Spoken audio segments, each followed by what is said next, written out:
Within every group, one person will always emerge as the leader. It's the natural order of our species to fall into social roles. We align ourselves and unify through like-minded ideologies. But when a new element is introduced, the harmony of the group is disrupted. Disagreement will spawn a new leader, one that separates from the fray and challenges the old leader. Our kinship is tested, and in the end, only one leader will prevail. Do you ever miss home? Nigel stood 10 feet away, his back turned to me. His suit obscured the direction his eyes were gazing towards, but I knew he was looking up at the sky. "This is our home," I responded with confidence. "We live here." His voice crackled through my earpiece. You know what I mean, Al. He raised his arm and extended his palm towards the stars above. Earth. "We're never going back. It's been 20 years. I don't really think about it anymore." I turned away and overlooked the thriving community we had built together with pride in my chest. Nigel had named our community Cronus after the Greek god of agriculture when we first landed, and the name stuck, despite headquarters preemptively naming it Spirit after the rover that landed here in 2004. Cronus was now a series of living units spanning across 36 different pods. There were only 2 of them when we first arrived. In 20 years, we've gone from 4 people to 72. Remarkable, if I do say so myself. My focus is occupied with the settlement, I continued, making sure the foundations for humanity on Mars are established, and we've exceeded our most optimistic goals by staying focused.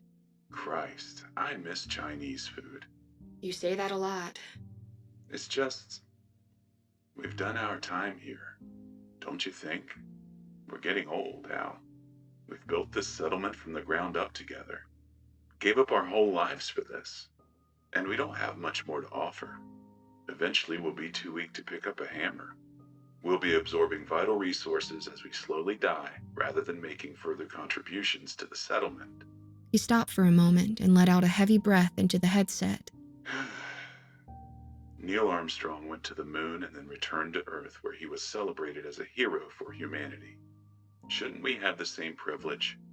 Shouldn't we be living out the rest of our days on a beach in Hawaii instead of this cold, lifeless desert? We knew what we signed up for. I'm looking forward to living the rest of my days here and watching Cronus expand even further than it already has. Nigel turned and snickered at me, his eyes slightly bloodshot from what appears to be tears. He had expressed his thoughts on returning to Earth previously, but never had I seen the notion affect him the way it was now. Something wasn't right with him. Nigel, what's gotten into you? His only response was to lower his head to the ground and walk slowly past me, back towards the airlock. I watched him walk, a wistful man longing for something he'll never receive.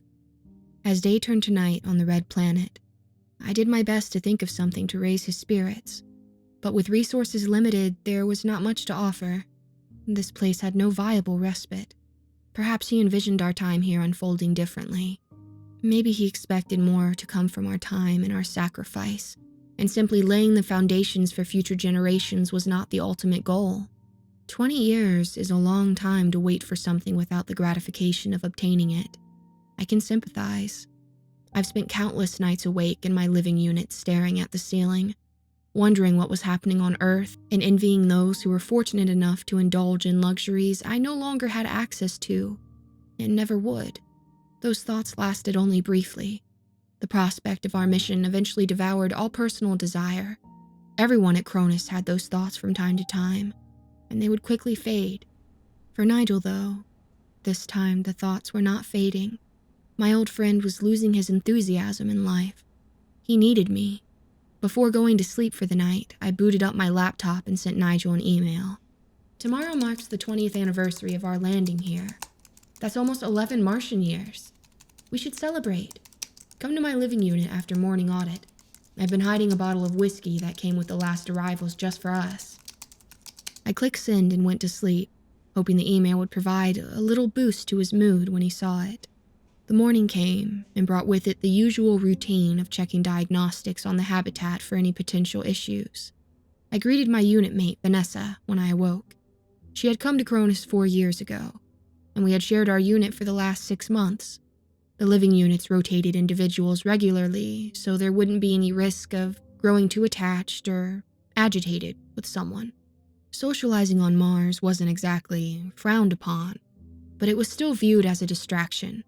When you're one of only a few people on an entire planet, a petty squabble has devastating potential. We had our times of bonding together as a group, but for the most part, we tried to keep it to a minimum and stay focused on our work and staying alive. Vanessa and I, on the other hand, skipped the last rotation and stayed in the same unit. We made up some excuse about how moving her items may compromise her geological research. In truth, we just didn't want to be apart. Before she moved in, I'd forgotten what it was like to make a deep connection with another person.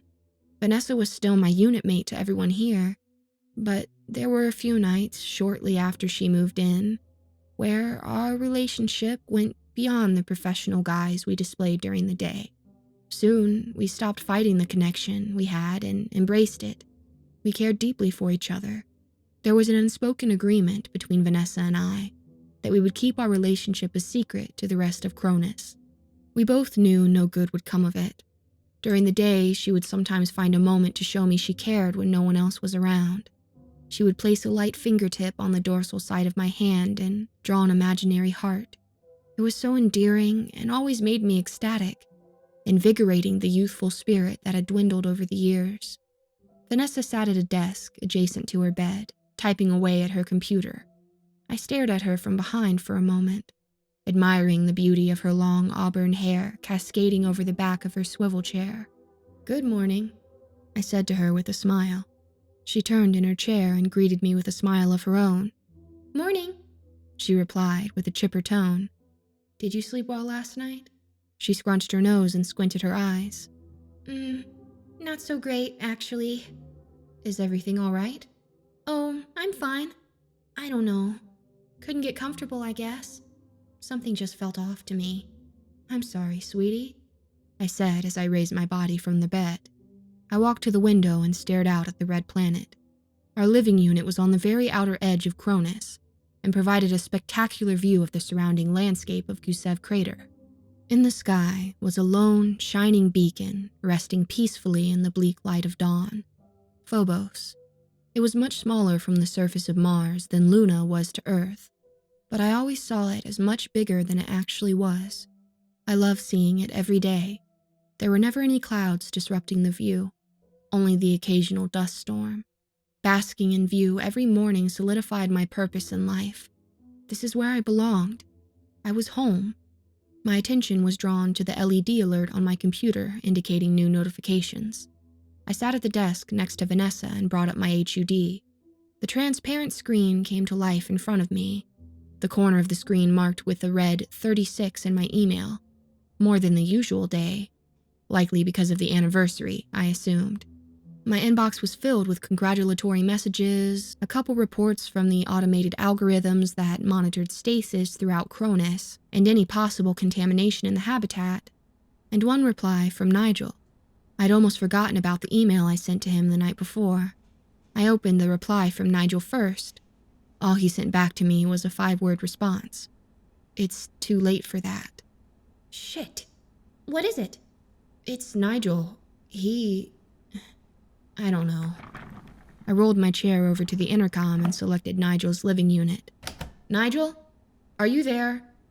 I waited nervously for a few seconds, each one ticking by with a loud thud in my chest. "Nigel, can you hear me?" Someone breathed slowly into the other end, puffing methodically into the microphone. "Nigel, is that you? Are you all right?" A weak voice finally broke through my speaker. Can I go home now? Speaking to him through the intercom wasn't optimal. Nigel was having some sort of breakdown, and I needed someone to calm him. I shot out of my chair and burst out of the living unit.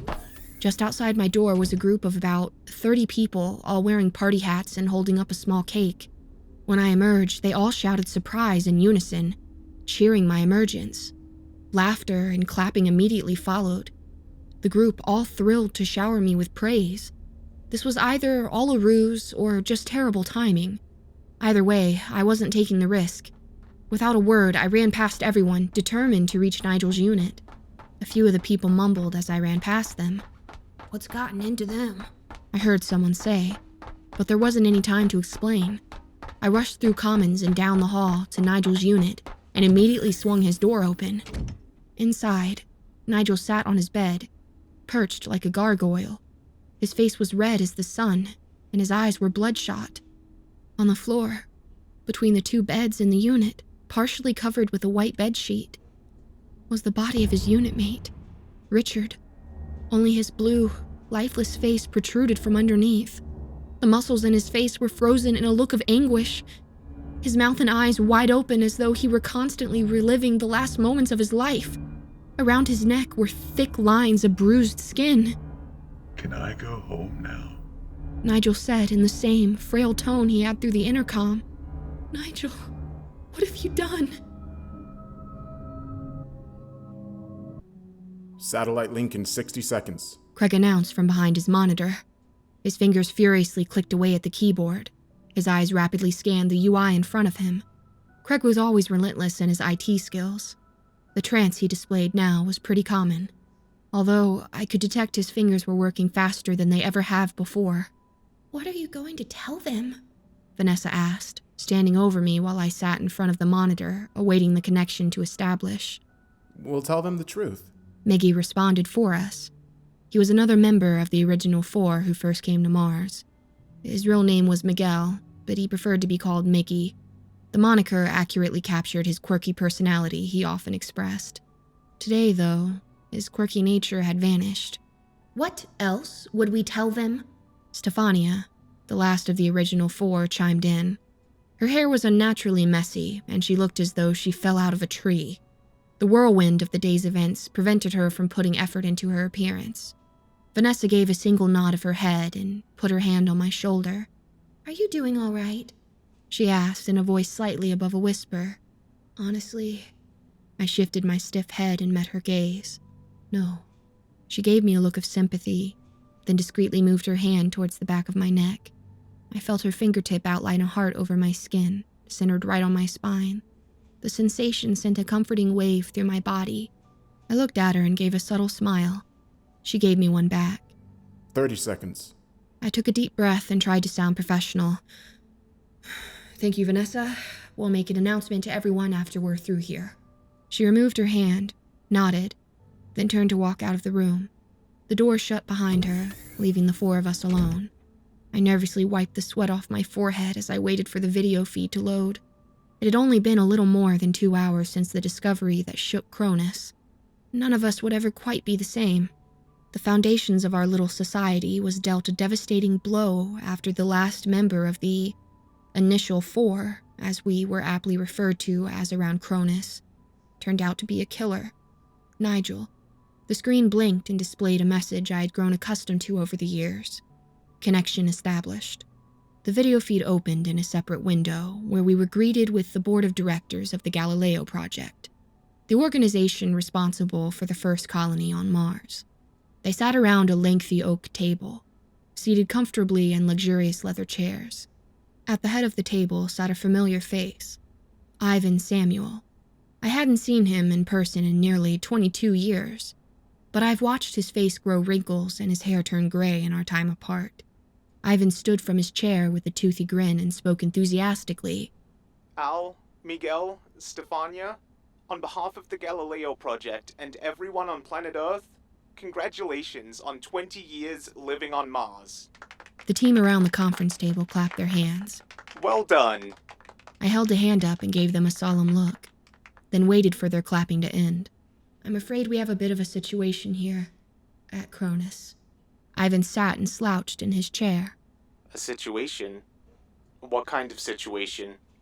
"There's been a murder." The room gasped and everyone shot confused looks at each other. "What do you mean, murder?"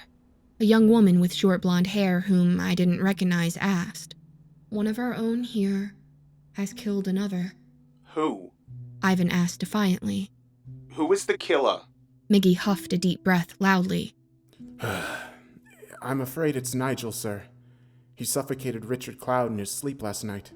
Are you joking? Ivan asked. He's not. Stefania asserted. Oh my.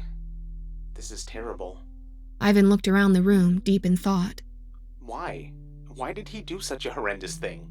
We're not entirely sure about that, but I believe he did it because he doesn't want to be here anymore.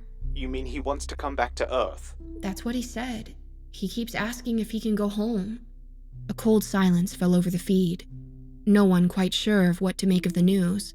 Their blank stares at each other mirrored what I was feeling. We had no protocol for this. No plan for any kind of action. Prepping for life on Mars never included any training for handling murder scenarios. Where is Nigel now? A woman I recognized as Charlotte Werner, the CFO, asked. He's isolated in his living unit, Stefania answered. We've designated a surveillance team to keep an eye on his every move. Good. Ivan replied. Why does he even want to leave Mars? Charlotte asked. I recalled the day before, when Nigel confided in me. He spoke with me yesterday and made a comment about his age. He's 53 years old now. I think he's experiencing a transition of identity, a severe one. I took my eyes off the screen and stared out the window to my left, allowing myself a moment to get lost in my own thoughts. Mars looked different to me now compared to the morning when I awoke with Vanessa and admired Phobos in the dim sky. The events of the day cast a ubiquitous depression over the planet I called home. The endless red stretching to the horizon served as a reminder of the harsh conditions we occupied. All of us at Cronus were living in a place that nature never intended us to live in. We didn't fit. Mars was speaking to us, warning us. You cannot force life to exist where it didn't belong. My focus shifted from the window to the floor in front of me. Regardless of what Nigel had done, I still thought of him as my friend. A friend that I had spent half my life with. A friend who was in need of help. I couldn't shake the feeling of guilt for not being able to help him. What he did was wrong, of course, but he still deserved sympathy. I think he should return to Earth, I declared. Are you mad? Ivan shouted. It would be best for everyone in Cronus. It's not like we have a prison to stick him in. The Galileo project cannot continue with him here. Ivan slammed the palm of his fist against the table and hastily raised himself out of his chair. It's not like calling an Uber, you know. Do you have any idea how much it would cost? Not to mention how long it would take. Even if we had a craft ready to launch today, we couldn't do it. The planets aren't even aligned properly. I'm fully aware that it would take some time. Look, Al, you and the people at Cronus are pioneers, like the early European settlers of Plymouth. Do you think the Pilgrims pestered England for matters of diplomacy? I hardly think I'm pestering you. I'm sorry, Al, but you're on your own. Cronus was eventually going to have social issues arise as more and more people are sent there. It's time you all came up with a way to deal with these things when they happen. As much as I hated to admit it, Ivan had a point. In 20 years, we'd been lucky enough to avoid any serious confrontations, but it certainly wouldn't be that way forever. Humans will naturally encounter conflict at some point. And what are we supposed to do with Nigel for the years that would follow as we waited for his departure? We understand. Miggy said, taking over the conversation. What do you advise we do with Nigel? I would advise you to keep him isolated from the rest of the group. Lock him in his pod until he kills himself or dies naturally, but it's your decision ultimately. Mars is outside of Earth's jurisdiction. He sat down in his chair again, grabbed a remote, and pointed it at the camera. Kill him now if you want, and make it quick. It's in your hands. Report back to us in 24 hours. Connection lost. The video feed ended, and the monitor went black. I sat there, staring in awe at the screen, dumbfounded by the complete lack of remorse Ivan and the board displayed. Their concerns were that of selfish intent. I picked myself up out of the chair and exited the briefing without saying a word to anyone. Vanessa stood outside, leaning against a wall and biting her fingernail, waiting for me to exit the room. She locked eyes with mine and pushed herself off the wall as I approached. What did they say? Pretty much nothing. They can't bring him back to Earth, and they expect us to handle this internally. She nodded solemnly. Not much else they can do, I suppose. She stuck the tip of her finger back into her teeth and chewed at the nail. What do we do from here? We focus on rehabilitating him, isolate him in a cell, and dedicate Dr. Bacchus to conducting daily therapy with him until she can confidently say he's mentally healthy and able to rejoin the colony. She pulled her finger away and gave me a stern look. You can't be serious. Of course I am. Al, he's a killer. You can't possibly think it would ever be okay for him to walk freely among us. I'm not saying he'll return to his usual duties by tomorrow. It could take years. But what else can we do? Throw him out the airlock! The outburst was a side of Vanessa I had not seen before. The ordinarily gentle and nurturing personality she possessed had somehow disappeared. The transformation took me off guard. We're not barbarians, Vanessa. He can't live with us, that's for sure. No one will trust him again. This is why I couldn't sleep last night. Something was off and my body knew it. Are you listening to yourself? You're trying to justify murder. I'm just warning you that there's going to be an uproar if you go this route. People are scared. There'll be chaos throughout Cronus if we don't punish him appropriately, and this colony you've worked so hard for and dedicated your life to will crumble faster than you could ever possibly imagine. And how do you think we'd be able to live with ourselves afterwards knowing we sentenced a man to death? She's right.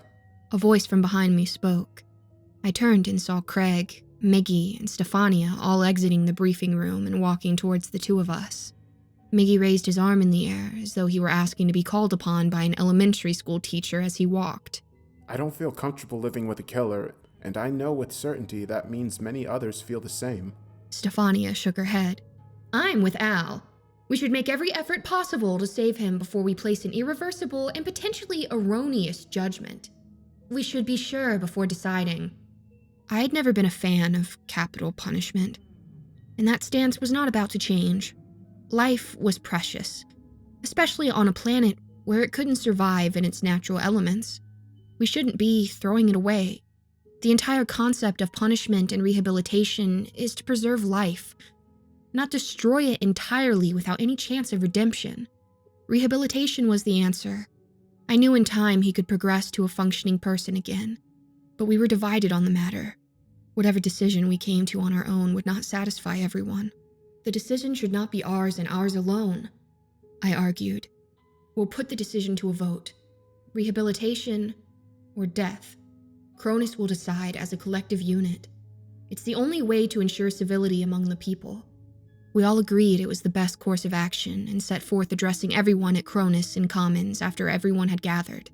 Stefania joined me in arguing for rehabilitation, while Miggy adamantly argued for the death penalty. There were times when the debate sparked outrage from within the people, and we had to calm everyone. At some points, people broke down crying. We spent countless hours going back and forth, nearly everyone speaking their opinions of what should be done. All the while, I could see Nigel down the hall, still in his living unit, perched on his bed. He showed little emotion and kept his attention on the floor where the body of Richard was found. It wasn't until Miggy stooped low enough to call him a degenerate waste that I finally saw a reaction from Nigel. He closed his eyes and slowly shook his head from side to side, clearly ashamed of himself. A man filled with grief should never be discarded. The consensus seemed to lean towards death. During my closing argument, I made a last-ditch effort to save his life. I called Nigel to speak in his own defense. The request seemed to catch Nigel off guard, as well as everyone else. But, surprisingly, he obliged. He dragged his body through the middle of the crowd, walking as though he were carrying heavy weights at his side. He joined me in front of everyone and pleaded for his life. I don't really know what to say to you all. I don't blame any of you for your anger towards me, because I'm angry with myself. I've done a horrible thing, something I'll never forgive myself for. He paused to collect himself as he quickly became overwhelmed with emotion. His eyes welled with tears, and he spoke with a crack in his voice. But I'm not lost. Look at me. The man you've all known for years is still here, and he wants to come back and join you all. And with a little help, he can. Please, help the man you see before you. Help him become a better person again. Help me. Don't give up on me. Not yet. His legs buckled and he fell to his knees. He buried his face in his hands as he wept uncontrollably. Please, have mercy on me. The vote was 34 to 37 in the favor of rehabilitation. After the votes were tallied, I felt a wave of relief. I did my job to save a life. The destroyed perception I felt earlier about Mars had lifted itself from my shoulders and cast a new prospect of hope. We would continue to thrive. Cronus would live on. The menacing looks shot at me by those who voted for death would soon fade once they saw progress. I just knew it. If we stayed on this path, there was a future for us all here. A future for humanity on Mars. I assured that Nigel's living unit had a guard present and returned to my own living unit alone. Vanessa asked if she could speak with me, but hearing her support for the complete disregard of basic human rights, I was not quite ready to engage in further disagreement. I asked for some time to myself. Once I had a moment of privacy in my living unit, I reached under my bed and grabbed the bottle of whiskey I had stashed. My original intention was to share this with Nigel, but given the circumstances, sharing a drink with him wouldn't be right. I felt I had earned the drink without him. For the 20 years I dedicated to building a new world, and for upholding justice. I took a shot and plopped myself into bed, mentally exhausted from all that had transpired. The sun had started to fade when I took another shot and closed my eyes, drifting off into nothingness. Eventually, I was awoken by a loud bang coming from outside that seemed to echo through Cronus. My eyes shot open and I realized I was surrounded by darkness. I'd slept through sunset. The only source of light was the stars outside. I crawled out of bed and reached for the light, just as the breach alarm sounded, indicating a rupture had just occurred somewhere in Cronus. A breach had only happened once before during a dust storm about 6 years ago. A piece of metal had become dislodged and punctured a wall in an empty living unit. Luckily, there were security measures in place that would immediately seal any room with a breach to protect the rest of Cronus. No one was harmed in the incident. But what was causing this one?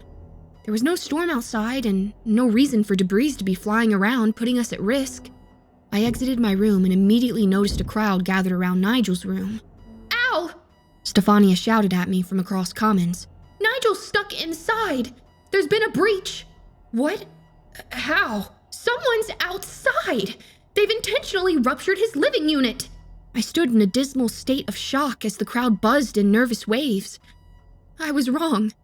I thought Cronus would continue to thrive, but I underestimated the influence fear and the pursuit of self-preservation can have. "Get him out!"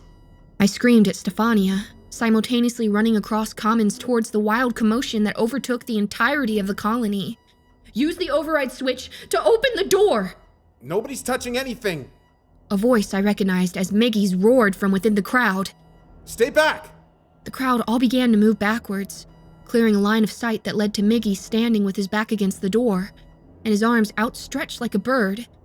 He stood vigilant with a look of determination, guarding the doors that prevented the rescue of Nigel. This was a group effort. Nigel's screams permeated the room around us. From the other side, he was being tortured as the atmospheric pressure rapidly changed inside. He slammed his body furiously against the door in a frenzied panic. "Nigel, if you can hear me, use the emergency kit to patch up the hole!" Miggy shook his head at me. We removed the kit from his room. There's no escape. Stefania held her ground, inching closer to Miggy as the rest backed away. "Miggy, how could you?" she started.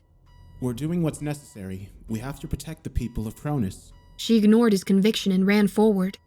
"Get out of the way, you monster!" Miggy lunged at Stefania, raised his hand and brought it down across her face. The slap sent Stefania tumbling to the floor as the rest of us gasped in disbelief. The outline of a spacesuit outside passed by the window to my left, the person fleeing the sabotage they created. Craig appeared out of the group and bolted towards Miggy. You son of a bitch! He charged and tackled Miggy to the ground, pinning him against the floor and slamming his fist into his face. Each blow sent droplets of blood flying through the air. I took the opportunity to rush at the override button. I was only a few meters away from the controls when a fist swung and collided with my face. The impact sent me stumbling, and I struggled to stay on my feet. By the time I regained composure and prepared to defend myself from another attack, the entire commons had erupted into a brawl. Bodies were contorted as they wrestled on the floor, everyone struggling to either save Nigel or ensure he dies. Amidst the chaos, I moved to the override controls and pressed the button. As the door whisked open, the mayhem that was taking place subsided, everyone instead focusing on the door. A whistling sound immediately flowed into commons as the air pressure quickly changed. The skin on my face instantly felt as though it was being held against a roaring fire. As the door opened, Nigel's body fell forward and plopped on the floor in front of me with a loud thud. "Pull him out so I can close the door!" I yelled at nobody in particular. A young man grabbed Nigel by the collar of his shirt and dragged his body out of the clearing. Once he was out, I operated the controls and closed the door. Our efforts to save Nigel were too late. When his body was flipped over, his face was a horrifying disfigurement of its former self. His eyes bulged from their sockets and looked like 2 water balloons that had been filled to their maximum capacity and were about to explode. The blood vessels in his skin had all constricted, expanding the flesh of his face into a bright red ball. A woman screamed at the sight. I held back an acidic taste that rose from deep within my throat. Mars had finished what it had started on Nigel. It had finally consumed him and ended his life. Spare your empathy for someone who's not a killer, Mickey commented, breaking the silence that had fallen over us. He lay on the ground, trying to recuperate from the beating he received from Craig. I ignored Mickey's heinous remark. There would be time to deal with him appropriately later on. He could have his victory. At the moment, there was still a person outside, lurking around Cronus and still a potential risk. And I knew who it was. You've won, Miggy. You, and whoever else wanted this. Congratulations. You've destroyed everything we've worked for. And you will all be held accountable for your actions today. I paused and bit my lip, furious by the notion of what Cronus had succumbed to. How do we live with each other now? How can any of us sleep peacefully at night when the prospect of survival is determined by the will of another? I paused again, turned slowly, and met Miggy's eyes before pointing my finger down at him with fury in my eyes. 20 years. My entire life's work. The future ambition of humanity, all destroyed in an instant. All of it, ruined and gone forever. You'll pay for this! An eerie silence devoured the room. Every person stood still and allowed the magnitude of our new reality to sink in. I briskly turned and walked away from the scene. Where are you going? Stefania asked. I'm going to the airlock. I moved through commons, walking with a purposeful stride past the series of living units. Some of them were occupied with frightened people, all staring at me nervously as I passed them. She was already entering the airlock by the time I reached it. I could see the red lights blinking through the small window, an alert that the outside door was opening. Vanessa was coming back inside. Are you happy with yourself? I said into the headset as I positioned myself at the airlock controls. You've destroyed this colony. Is that what you wanted? Al? She walked up to the window and stared back at me. Al, I saw what happened inside Commons. You were so determined to get rid of a killer that you became a killer yourself. Yeah, you're right. The outside door closed behind her. I flicked the switch and the airlock came to life, whirling in a hiss as it optimized the pressure for her. I should have listened to you, I admitted. She had given me a warning earlier that clemency would result anarchy.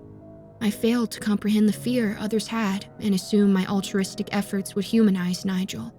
The potential consequences were not considered. We are instinctively programmed to prioritize survival. Fear consumes us. It disrupts tranquility and motivates harmful actions. We should have punished Nigel. No, you are right, Al. I see what I've become now. I see it now. There's blood on my hands. That's not who I wanted to be. She unhinged her helmet, then placed a finger on the window and outlined a heart. What are you doing? She looked back at me and tearfully said, Goodbye, Al. In one smooth motion, she pulled her helmet off and slapped the release button, opening the doors behind her. Her body collapsed, falling below the window and out of my sight into an agonizing death. Cronus is done, I told Ivan, sitting face to face with him in the briefing room the next day. This time he met with me alone. The damage is irreparable. We had progressed faster than we could have anticipated. Cronus had changed, but we'd not changed with it. Right. He replied, his face a blank stare. Too many people. Not enough regulation. No one is willing to live under these circumstances any longer. I know it'll take time. We'll wait for you. He huffed in defeat. Very well. We'll start working on an exit strategy. Make sure there's enough to accommodate 58. Aren't there 69 left? I nodded and gave him a menacing glare. Miggy and his accomplices are being put to death as soon as this briefing is over.